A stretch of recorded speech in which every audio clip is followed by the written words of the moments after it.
Así, ahí como te queda como bien, como de pronto, yo en algún momento voy a hablar de esta obra, entonces, y de pronto de esta. No, pues, bueno, entonces me repite la pregunta. Oiga, no me he peinado, que, uy, qué pena. Va a tocar repetir todo porque no me peiné. El Salón Nacional era democrático y abierto y lo único que se necesitaba era tener la cédula de colombiano o la cédula de extranjería. Ahora se necesita tener discursos. Esta situación mía con respecto al Salón número 41 que se celebra en la ciudad de Santiago de Cali es muy paradójica. Las dos obras que están en esta sala histórica en algún sentido reflejan mi historia personal con el Salón Nacional. Este que se llama Aquí no cabe el arte fue un trabajo bastante coyuntural dada la situación del Salón Nacional en esa época. Y más o menos como al comienzo de la década del 90, yo participé en el Salón Regional, se habían inventado los salones regionales, como dicen, historia patria. Mi obra había sido seleccionada del Salón Regional al Salón Nacional. Los organizadores del Salón Nacional se dio cuenta que les había quedado demasiado feo el salón y decidieron de una manera arbitraria mejorar el salón con gente que no había participado en los regionales. Yo protesté por la inclusión de otras personas, retiré mi obra del Salón Nacional, mi opción de participar en el Salón Nacional, mi obra sobre las moneditas de San Andrés y Providencia y, irónicamente, casualmente, a la vuelta de los años, vuelven a estar en un Salón Nacional. ¿Qué puedo decir del Salón Nacional? Que el Salón Nacional tiene sus fallas porque humanos somos.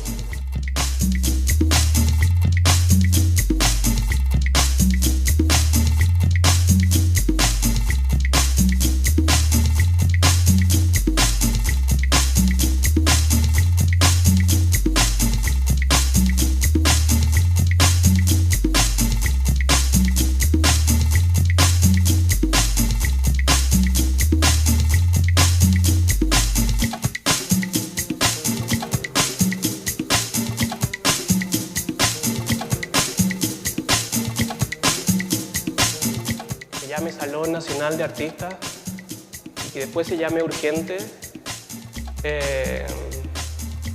da cuenta evidentemente de una necesidad, más que del medio artístico, diría yo. Es como una necesidad ciudadana por buscar otras lecturas, ¿no?, de situaciones que son extraordinariamente similares y que se palpan en la medida en que artistas u otros tipos de manifestaciones culturales se juntan y se convocan en espacios comunes. Entonces, me parece contradictoriamente positivo que la exposición se llame Salón Nacional. Es precisamente como para poder romper con la condición de país o de ciudad. Si bien está acogido en esta ciudad, no sé exactamente cuántos artistas de Cali habrá en esta muestra, pero eso no es lo importante. No es realmente importante cuántos de aquí y cuántos de allá. No, lo más importante sería decir cómo el de aquí y cómo el de allá conviven, se cruzan, dialogan o se rechazan, ¿no? Y esa situación para mí es súper interesante, sobre todo desde la perspectiva de que se llame nacional, ¿no? Es una contradicción productiva. Es divertido. Ahora acabo de dar una vuelta por la ciudad y no la encontré tan distinta a otras ciudades. Cosa que realmente no me interesa mucho, ¿no? O sea, hay ciudades que son extraordinariamente emblemáticas y súper distintas, etcétera, que tienen sus lógicas y todo eso. Pero también es súper bueno entrar y llegar a una ciudad donde eventualmente te puedas encontrar con situaciones que son familiares. Esta ciudad tiene una arquitectura aquí en el centro,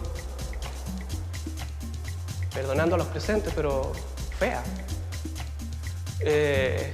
Y eso es bastante común en Latinoamérica. Es como son los procesos normales de autoconstrucción, llevados a niveles más institucionales o más industriales. Pero sí me interesa mucho la cierta percepción que pueda tener la gente respecto de otros que vienen a su ciudad a hacer cosas extrañas, ¿no? Y creo que eventualmente uno puede leer una ciudad también desde esa perspectiva. Que las ciudades cambian todo el tiempo, pero no cambian bastante radicalmente cuando ocurren eventos de este estilo. Por mucho que duren un mes, como prender y apagar la luz.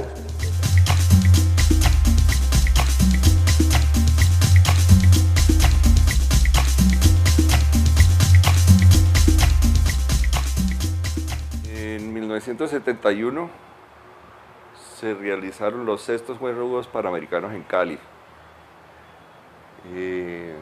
Las fuerzas vivas de esta ciudad pensaron que esos Juegos podía ser la oportunidad para volver este pueblo que era Cali en una ciudad.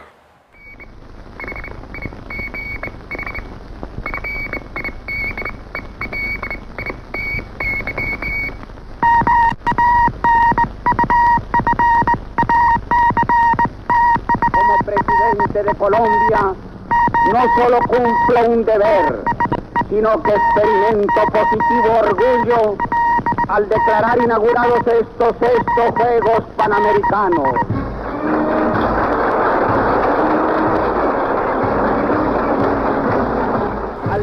El eslogan de los 6º Juegos Panamericanos era Cali, Ciudad de América. Entonces, ¿qué decidieron hacer? Decidieron prácticamente borrar de la faz de la tierra la parte vieja de Cali y crear una nueva ciudad. Nosotros intuimos pues que esto iba a tener un impacto social muy fuerte. Nosotros, hablo Mayolo y yo. También le hicimos como contrainformación a otra película oficial sobre los Juegos Panamericanos que se iba a llamar precisamente Cali, Ciudad de América, que era en 35 milímetros, con mucho presupuesto.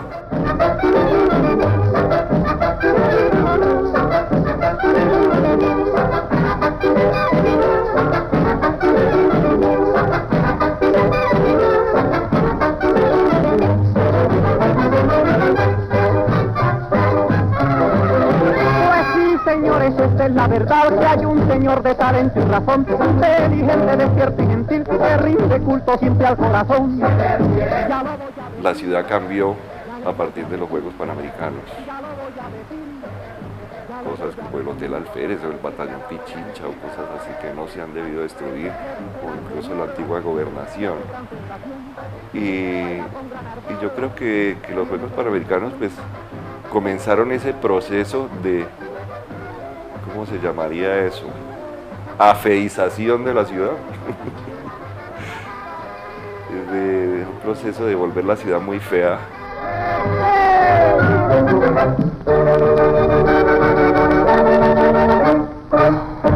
Llegó a un punto de saturación cuando llegó el narcotráfico. Porque primero fueron los Juegos Panamericanos y después finalmente el narcotráfico fue el que barrió todo el patrimonio arquitectónico de esta ciudad, inclusive cerró los corredores de viento que tenía la ciudad, los corredores naturales del viento que viene del mar, y sobre todo se estableció una estética de narcoarquitectura que pues todavía vemos por ahí sus efectos y todos estos edificios abandonados que se siguen viendo en Cali, productos del narcotráfico. El narcotráfico creó una estética muy fea, lo vemos en la arquitectura, lo vemos en las cirugías estéticas de las mujeres, lo vemos en el arte que ellos compran, en las casas que construyen, en los monumentos que hacen. Este trabajo se basa en 28 fotografías, de las cuales se utilizó el Parque Jaime Duque como prólogo o como introducción para empezar con las casas y el estilo arquitectónico que los narcos presentaban como un estilo híbrido, o sea que aportaban elementos precolombinos, modernos, contemporáneos, romanos, griegos, etc. Poniendo el ejemplo de la narcoarquitectura en Colombia como un ejemplo de la arquitectura híbrida. Me interesa mucho todos los fenómenos culturales que están ligados con la arquitectura. En este caso, un fenómeno cultural que es el fenómeno de los narcos, que impactaron mucho en este país y que aportaron ciertos atributos a la comunidad, ¿no? Básicamente una arquitectura hecha con mucho dinero y con mucha ignorancia, también un poco ese sentido. Está presentado en el Museo de la Tertulia y cada imagen tiene su texto explicativo de lo que es el sitio, cuáles fueron las razones de construcción, todo el fenómeno de drogas la rebaja, toda la anécdota del cofundador del cartel de Cali, que era Santa Cruz, que trató de hacer su fiesta, la fiesta de 15 años de su hija en el Club Colombia y no lo aceptaron, entonces él se hizo una réplica del Club Colombia en su casa de Ciudad Jardín. Y para mí era muy importante mostrarlo en Cali porque está mostrado en el contexto local. Y es mucho más interesante mostrarlo en Cali que mostrarlo en Berlín, por ejemplo, donde es algo mucho más exótico. Pues el barrio está súper cambiado, ¿no? Y las casas básicamente eran así como esta. Bueno, son dos peceras. En las dos peceras en una pecera está llena de Coca-Cola y en la otra pecera está llena de panes. Hay una pipa de oxígeno como oxigenando la Coca-Cola y la Coca-Cola todo el tiempo pues como que chorrea. Los químicos se evaporan, la Coca-Cola se evapora, los panes se pudren. Es en ese sentido que yo veo, digamos, todas esas nociones de infancia o imágenes como nostálgicas de la infancia que finalmente se vuelven como, se pudren o se desaparecen. Aquí vivían dos amigos, otros dos acá. Esto era muy bonito porque era como una alameda.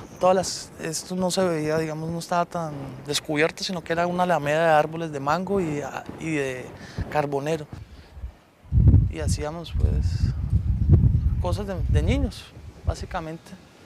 La generación como de los que nacimos en los años 70 nos tocó pues como los 80 y los 90, pues influenciado como la ciudad de Cali, pues inundado todo lo que es el narcotráfico, como en los barrios. Aquí al frente vivía, bueno ahorita no me acuerdo, era como un narcotraficante y al otro lado vivía Carro Chocado, que ese sí era como narcotraficante pues como más reconocido aquí de esta cuadra. En toda la ciudad estaba como inundado de narcotraficantes o mulas o gente que tenía que ver con el narcotráfico, pero digamos lo primero que hizo el narcotráfico en la ciudad de Cali fue como meterse a los barrios estrato medio. Más o menos en el 86, 87 llegaron estos personajes al barrio y empezó pues a corromper, digamos, a los pelados. Y empezó como desde ahí a hacer como unas redes que empezaron como a dañar las estructuras, digamos, tradicionales y las estructuras familiares de una Cali tradicional. Y, digamos, eso fue como resquebrajó, digamos, el sentido del ciudadano o del individuo caleño, pues que siempre se había conservado, digamos, por ser un hombre cívico, un man alegre, un man trabajador. Lo que hicieron, digamos, los narcotraficantes, y yo hablo, digamos, en la obra, es la llegada del narcotráfico como a un barrio de estrato medio. ¿Qué estás haciendo? A medida que les iban soltando más vueltas y más vueltas, entonces ya tenían, digamos, les daban motos. Entonces empezaron con unas motos C90 y después de que habían hecho como bien las vueltas, entonces les subían a motos de T. Entonces era como toda una cultura que tenía algunas formas y algunos objetos como particulares y muy como íconos, ¿no? Lléveme estos 100.000 pesos a tal dirección o lléveme este paquete a tal otra dirección. Cada vez que llevaban los paquetes les daban 50.000 pesos, entonces era como mucho dinero para ese momento y los pelados o los compañeros o los amigos lo que utilizaban esa plata era para ir a meterla en las maquinitas, en los videojuegos, jugar eso o ir a la tienda a gastarle a todo el mundo Coca-Cola con pan. Pues aquí se dice pánico, ¿no? Al pan y la Coca-Cola le decimos pánico, entonces es una cosa también graciosa, pues que uno come pánico o picapulmón, que también se le dice.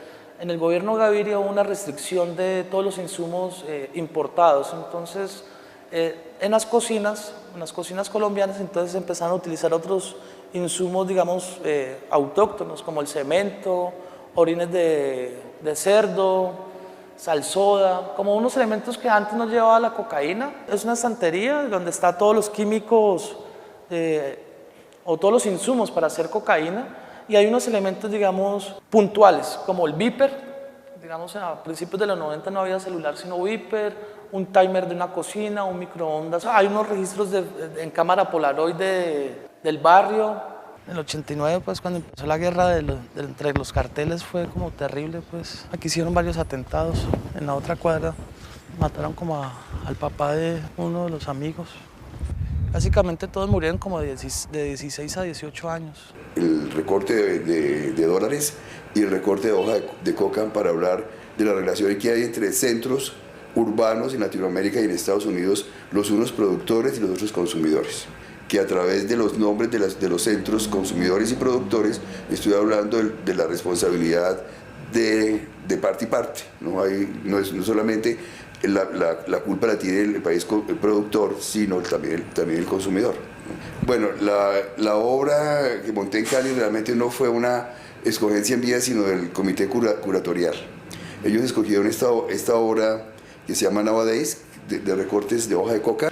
Yo creo que en un país latinoamericano con problemas como Colombia, el artista es muy difícil que se sustraiga a hacer un análisis de la realidad.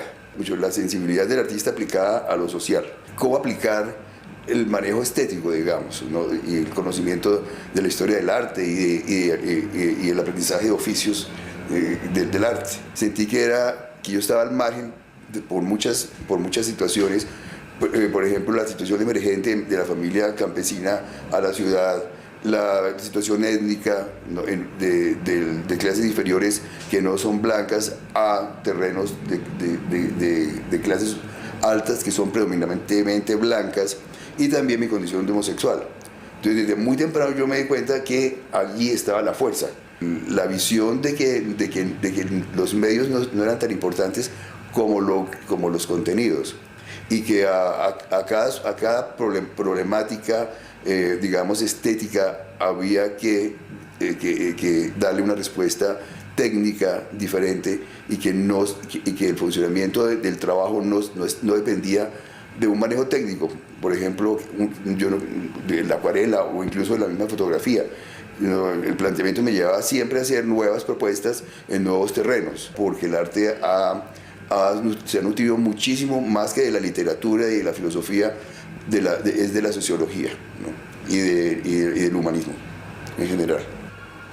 Y lo que me interesa más es como tratar de demostrar de alguna manera que las soluciones no son las que están buscándose políticamente.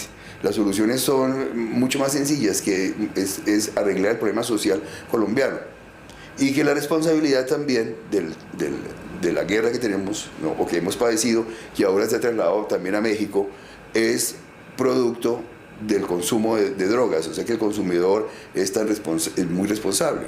Bueno, lo que estoy haciendo es otra serie que corresponde también como a estas paridades de ciudades de que hablamos, pero esta vez se llama Protagonistas, y entonces son los nombres de consumidores de droga de la farándula,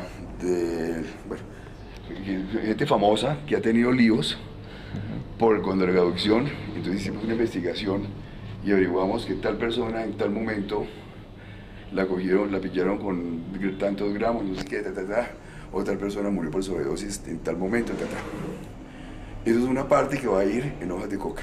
Entonces pasan los nombres de esas personas, y la contraparte son todos los capos, los paramilitares, los guerrilleros, ¿no? De aquí y de México. Yo considero que en realidad mi obra es eso, la investigación y el contenido, y que lo formal, digamos la solución, que puede ser un video, que puede ser un mural, que puede ser una acción, es secundaria. Bueno, el proyecto que estoy presentando aquí es Mejor Vida Corp, y en realidad, bueno, es una serie de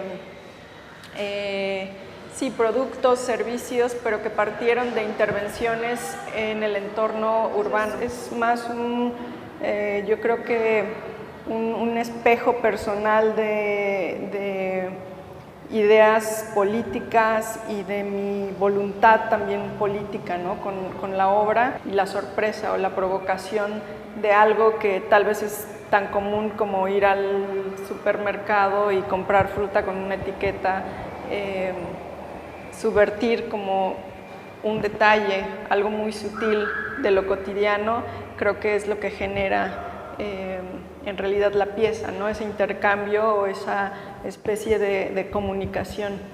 Es una subversión a lo cotidiano que bueno, eso es imposible, ¿no? de encontrarlo con instituciones gubernamentales.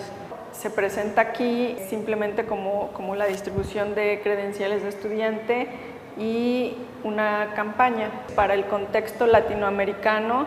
En el mural, bueno, está el logotipo en inglés, porque así comenzó la campaña, pero los bananos tienen la etiqueta con la traducción, ¿no? Y dice, bueno, Latinoamérica lucha por sus tierras, y bueno, además de que es Colombia y es muy pertinente por toda la historia desde la United Fruit Company, como de algún modo colonizó y explotó los recursos, en sí es muy pertinente para todo el continente, yo creo, ¿no? Es lo que el proyecto pretende, ¿no? Más que de algún modo exportar un proyecto que fue generado en la Ciudad de México tal cual a otro contexto, es también reaccionar a esos otros contextos.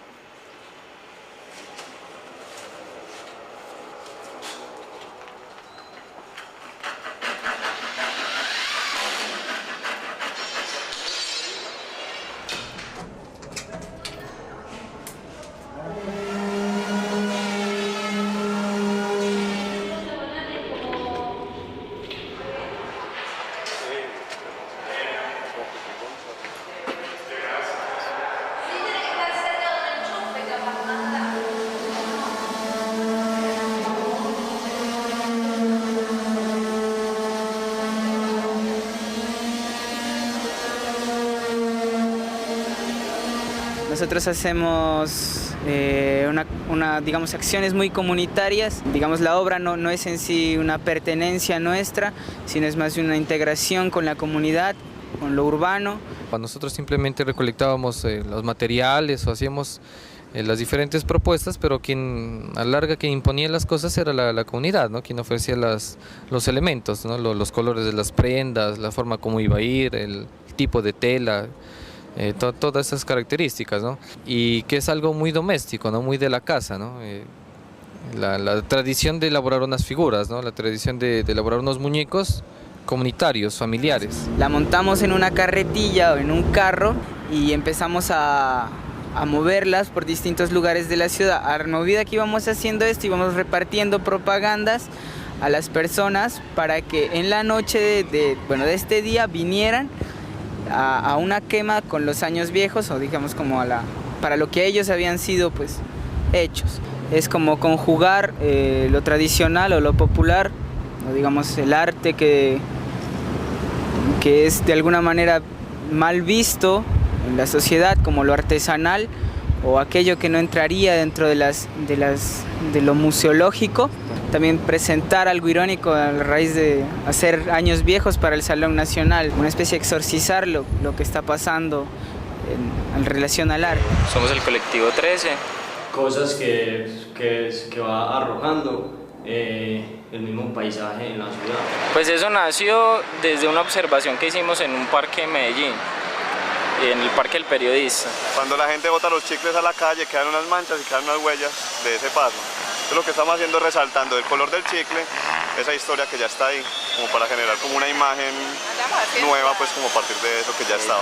Lo sacamos de una campaña que estaba haciendo la alcaldía de Medellín entre el 2004 y el 2007, que es Medellín la más educada. Generarle en la gente la pregunta. Hasta el momento, por ejemplo, hemos señalado cerca de 80.000 chicles.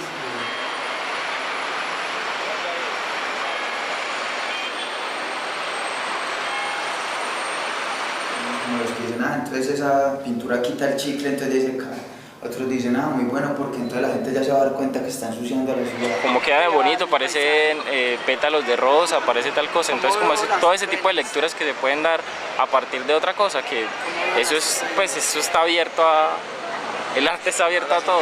Tercera ciudad en la que estamos, primero lo hicimos en Medellín, luego lo hicimos en Pereira, y ahora estamos acá en Cali. Este trabajo yo lo inicié el año 1979 en Santiago de Chile, en plena dictadura militar, y lo he seguido desarrollando hasta el día de hoy. Bueno, aquí estamos entonces en la quinta.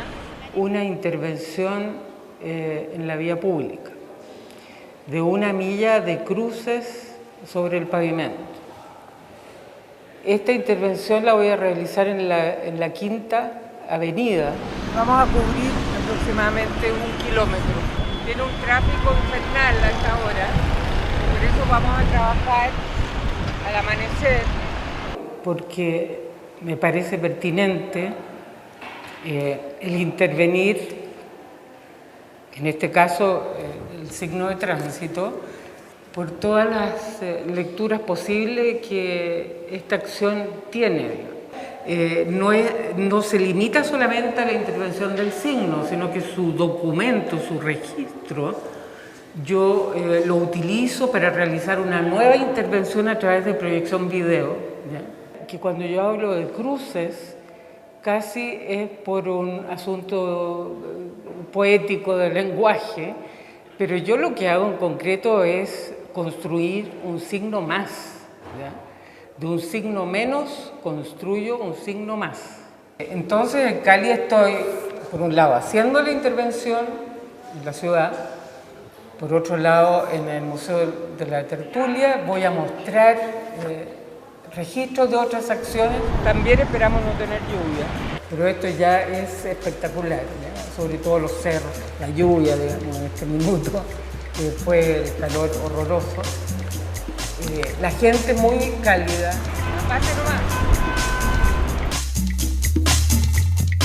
Más allá del límite de lo privado, o sea, en la calle, en las fachadas, digamos, en lo que sucede como en el lugar donde pasa la gente, digamos, pero sobre todo procesos como de cómo se exhiben las cosas, el diálogo entre lo público y lo privado, entre el Estado y el ciudadano, todo ese tipo de cosas me interesan bastante.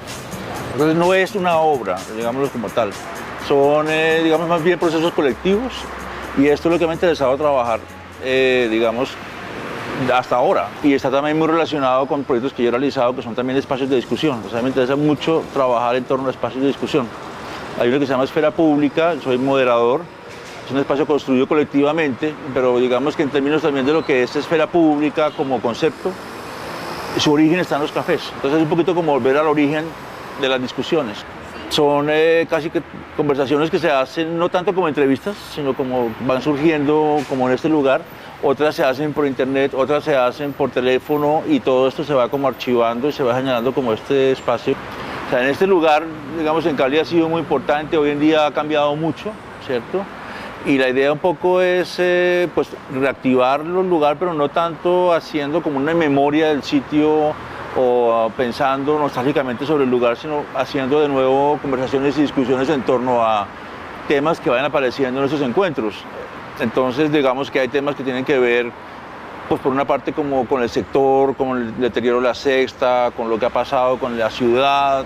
Otra parte también tendrá que ver seguramente como con el salón o lo que pasa en el salón, porque la gente, pues en este momento, digamos que eso es una cuestión que está ahí muy viva. Yo creo que el gran problema del Salón Nacional desde hace muchos años es que se tiende a pensar que hay un arte nacional, porque su mismo nombre dice Salón Nacional, inclusive por ley se debe hacer un salón o un evento que sea por convocatoria amplia, que demuestre lo que pasa en el país. Entonces, ya como en sus estatutos ya es un evento que demanda como una labor inmensa, un poquito como titánica, por recoger todo lo que pasa en el país.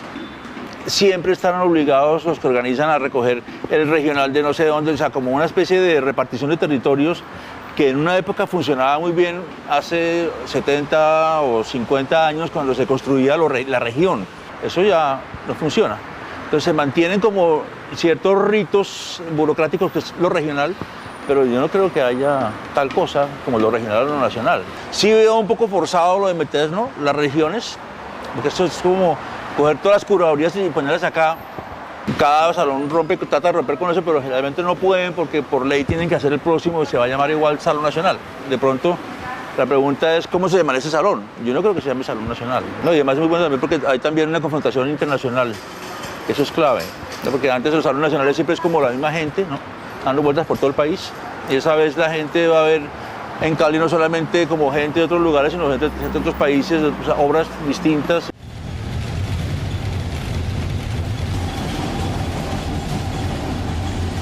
Bienvenidos al tren turístico de Cafecaña. Vamos rumbo hacia el Salón Nacional, hacia el Festival de Performance. El grupo que desarrolló la propuesta en el Salón Regional de la zona Centro-Occidente. Este Salón Regional fue bajo la curaduría de Rosa Ángel y Adrián Arenas. Entonces se hizo una convocatoria en las 3 ciudades donde se invitó a todos los artistas locales a hacer, bajo el concepto curatorial de los recorridos, como una apropiación y a marcar rutas. Subida al tren. Que como parte del concepto curatorial es el viaje, todos los artistas y todo lo que fue Ejes Imaginarios nos vinimos en un tren hacia Cali. Entonces se convocó a todos los artistas, que fueron alrededor de 92, y nos demoramos 6 horas en llegar acá. Justamente aquí queda, creo, la estación del tren de Cali.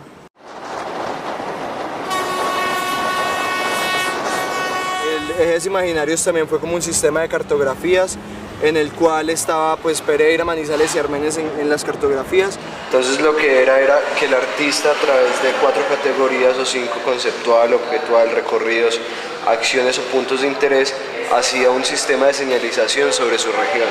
Y la gente encontraba sobre las cartografías una serie de puntos. Cada punto tenía un código y cada punto equivalía a la flecha de Yellow Arrow.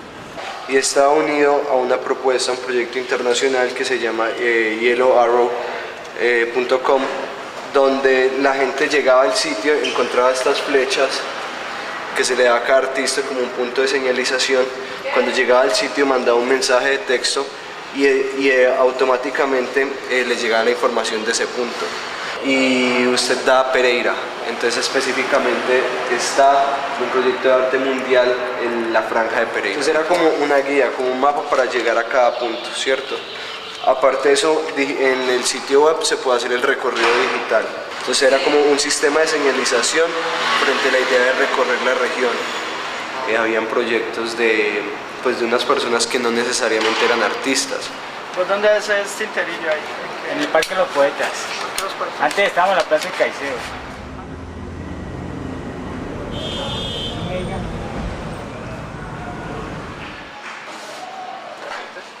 Hoy es 27. Del cabello rizado que inspiró. No salía de trabajar. Sentir saliente.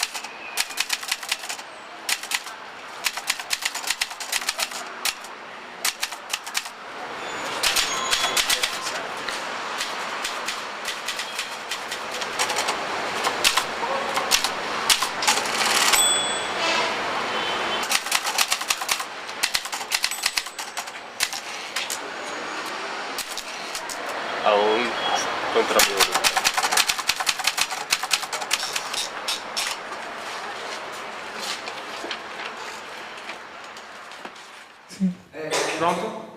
Pronto? Pronto. Do coletivo Jamac, que fica em São Paulo, num bairro de periferia com o nome Jardim Miriam.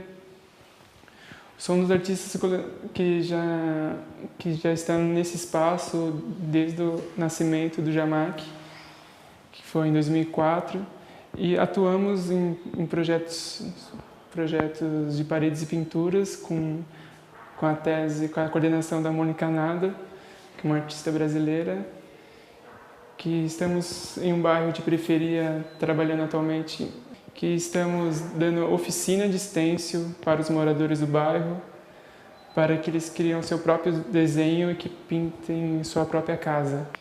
E a imagem reproduzida, que é a imagem do subcomandante Marcos, que é já uma série de trabalhos da Mônica, é mais uma aplicação em um espaço privado, e como que eu não falo a língua muito bem, trabalhando com coletivo, foi uma experiência parecida com o que eu tenho. De acordo com a parede, uma troca, foi isso, foi uma troca de fronteiras, que eles não sabiam a técnica de stencil com rolinho. E agora eu sei falar um pouco espanhol e eles aprenderam essa coisa com stencil. E o dia a dia, o processo deles aprenderem com rolinho, que antes era só com spray, e agora o Riviera ele está gostando mais de stencil ainda por ter essa técnica de pintar com rolinho. O rojo trabalhou com 2 rojos diferentes para ficar uma harmonia de cores. El museo había estado cerrado por espacio de prácticamente 2 años, con actividad cultural nula, y las piezas pues expuestas a las condiciones de humedad tan drásticas que afectan a la mayoría de casonas del sector histórico de Popayán. Señalamientos, la curaduría del precolectivo 5 de la Universidad del Cauca ha sido una de las grandes oportunidades que ha tenido la Casa Museo Negret y el Museo Iberoamericano de Arte de Popayán, de darse a conocer a nivel nacional, pero principalmente de dar a conocer los problemas que aquejan a su colección. Y se han propuesto destacar la importancia de la colección y a su vez poner en sobreaviso pues, a las autoridades municipales de quienes depende este museo y a la ciudadanía de Popayán en general, también a las autoridades de la cultura en la nación, de la importancia de mirar pues, hacia este museo, de valorar la rica colección que alberga y de tomar medidas cautelares y que comiencen pues, a paliar los problemas que se están presentando. Es una cosa que puede ser irreversible. Y agua también filtrada. No se le ha asignado, siendo una dependencia municipal, no se le ha asignado presupuesto para que opere en lo más mínimo, que es garantizar unas exposiciones temporales básicas. Propiamente también, antes de eso, garantizar la construcción de la sala temporal. El museo no tiene una sala temporal y es uno de los grandes problemas para poder formar parte como del circuito de exposiciones de la región y del país. Es algo que apremia.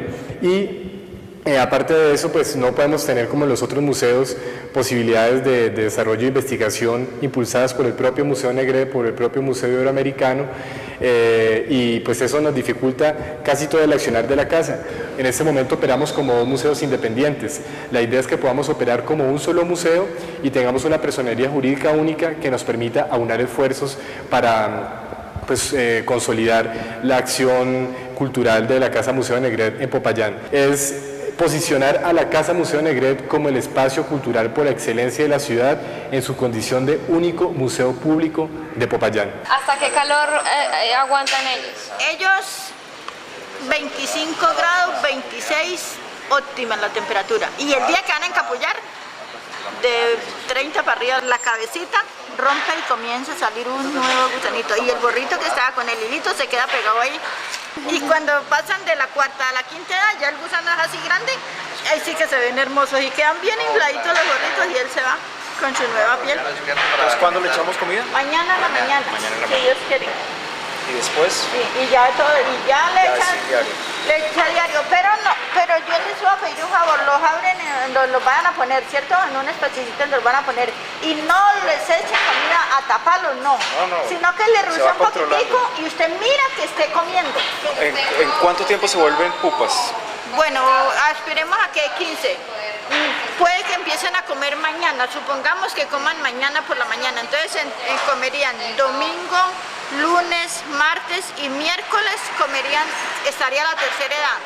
Entonces, miércoles, 2 días más o menos pues que están quieticos, serían 6 días, 6, para entrar en la cuarta edad. Comen 4 o 5 días y vuelven a dormir y ahí sí duplican la dormida. Ya duermen 48, 50, dependiendo de la temperatura también. Si tienen buena temperatura, pueden estar despertando entre 35 y 40 horas. Bueno, entonces ahí sí empiezan a comer y ya comen 8 días. Están lavaditas y están tostaditas.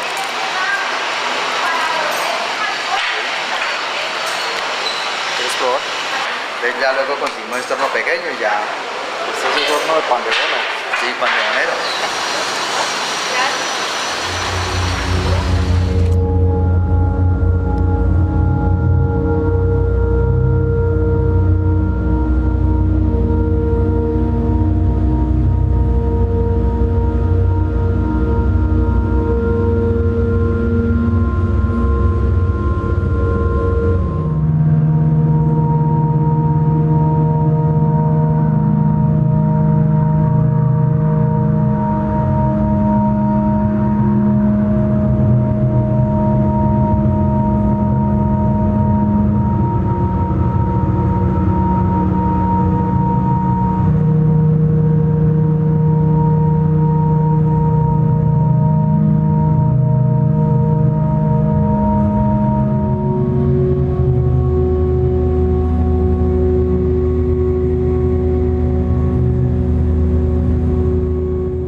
¿Quién engendra las gotas de rocío?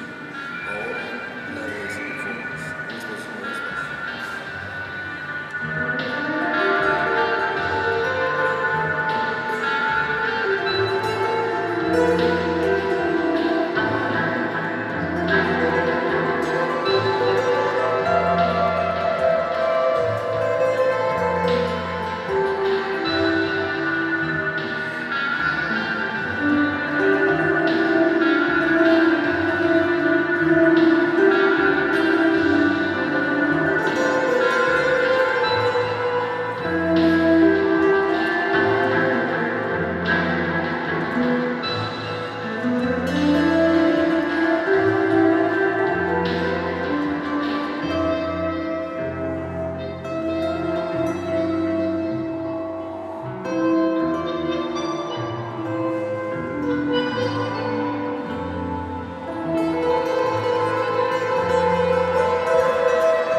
Sí, bueno, una de las razones por las cuales he elegido trabajar con música o con un cierto contexto musical es precisamente porque en el periodo en que yo fui estudiante o era adolescente, en Chile había una dictadura. Entonces hubo una cantidad extraordinaria de restricciones para que la música en general u otras expresiones artísticas se pudieran manifestar de una manera importante. Por lo tanto, una de las cosas que a mí más me interesa de la música, y especialmente de la música punk o de ciertas músicas, entre comillas, como alternativas, es que si bien tratan de aislarse o tratan de generar lenguajes propios, inevitablemente tienen que tender unos puentes hacia otras disciplinas o hacia otras expresiones musicales para poder amplificarse, que es una cuestión que es esencialmente producto del sonido, es como generar la reverberancia en otros. Entonces, el carácter individual de una producción artística necesariamente se tiene que combinar con otras. Y esa es una de las instancias que a mí más me interesan, finalmente. O sea, lo van a poder ver en este video. El punk triste no está vestido de punk, está vestido de dandy. Este es un video que tiene dos historias, por así decirlo, son dos historias paralelas. Una que tiene que ver con un músico en el cual me basé, es un músico que fue uno de los pioneros de la música punk, diría yo, en el mundo. Fue uno de los artistas que trabajó con Joe Strummer antes de que se formara The Clash. Y este es un músico chileno que realmente nunca salió de ese contexto de anarquía inicial. Y a mí me interesó en forma muy particular su historia porque refleja de alguna manera un cierto rasgo de melancolía que tiene generalmente todos mis trabajos. Simultáneamente de eso hay otro que tiene que ver con un artista chileno, es un pintor, cuyo nombre es Hugo Cárdenas, con quien trabajé especialmente para este video y quien protagoniza el video además. Es una especie de video autobiográfico donde él relata a través de un recorrido por la ciudad de Santiago los puntos más importantes del nacimiento o del surgimiento de la música punk en Santiago de Chile. Y, en conjunto con este otro artista músico de nombre Álvaro Peña, de alguna manera lo que se hace es un cruce bastante interesante en términos de cierta decepción que existe en el contexto de la música, en el contexto del arte, pero también desde el punto de vista político de las situaciones recientemente pasadas en Chile y sus extensiones al contexto contemporáneo. ¿Quién es Pedro Manrique Figueroa? Bueno, con respecto al uso de seudónimos de Manrique, con respecto también a la desaparición que él trató de hacer de su imagen yendo al Partido Comunista, llevándose todas las fotos en que saliera él, yo creo que hay varias versiones. Una puede ser sobre un miedo paranoico a que lo pudiera coger la policía o que lo pudieran seguir o algo así. Pero yo creo que hay una versión más interesante y es el afán como de la persona por desaparecer, por hacer las cosas pero desaparecer. Pedro Manrique Figueroa es como ya parte, yo pienso, del inconsciente colectivo. Él es un medio para decir cosas, yo pienso. Todos podemos apropiarnos de la figura de Pedro Manrique Figueroa y hacer cosas. Esa es la ventaja que tiene este artista, que es como un artista multiuso. Que él es tan real como los artistas de verdad. Incluso expone más que los artistas de verdad.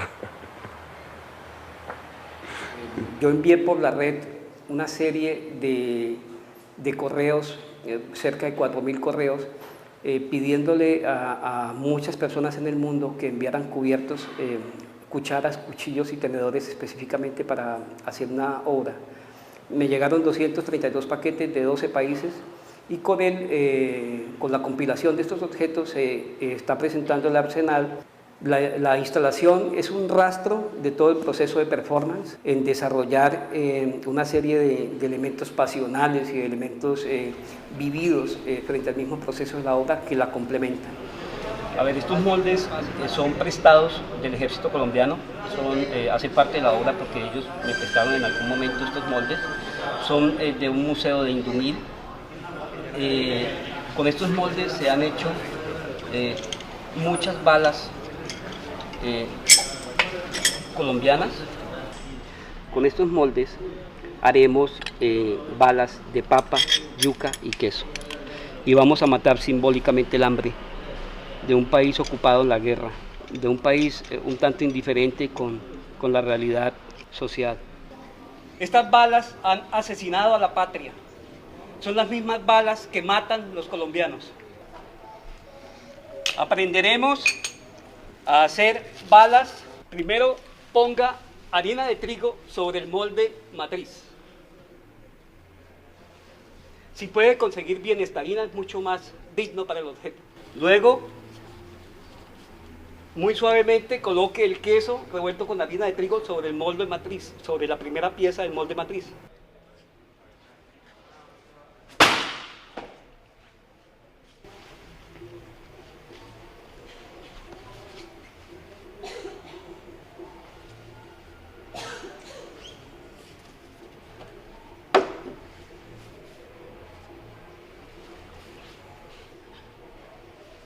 Roma es amor. Roma es amor. Manifiesto que hoy almorcé de lo mejor. Manifiesto que soy un farsante. Yo pienso que el efecto va directo a la conciencia, es inmediato. Es como un placebo, ¿no? Sé que todo esto no sirve para nada, sé que mi postura frente al hambre no sirve para nada. Yo creo que ese mensaje va directo a la conciencia, o al estómago de la conciencia.